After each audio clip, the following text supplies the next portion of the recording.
When we first bring the life-changing message of Jesus Christ into an area, what we long to see is not just an isolated believer here, an isolated believer there, but we want to see communities be built. A community of faith where believers are doing life together, where they're serving one another and helping one another and loving one another. But we're not talking about just a worship service or a small group or a Bible study. What we're really talking about is building missional communities. A missional community is when believers who are Spirit-led, Spirit-filled, radically reorient their lives for the purpose of making disciples of a particular people group or an area that's not yet reached with the gospel. There's a gospel gap there. Here's the truth. In Tanzania, there are 156 different people groups in Tanzania. Conservatively, 25% of those people groups are not yet reached with the gospel.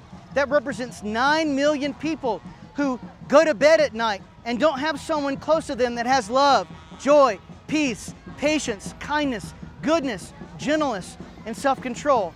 They don't have the forgiveness that Jesus Christ offers. And more importantly, they don't have eternal life. I was at a church out of Mashono, which is close here to Arusha, this past Sunday. After I preached the message of the mission that God has given us as believers, that pastor said, "I've never heard this before. We don't have this being preached. Prosperity, deliverance is being preached in Tanzania, but the truth of the Great Commission isn't being taught here." That's what Go To Nations is doing here this week in Arusha, is that we're helping connect the churches to their calling.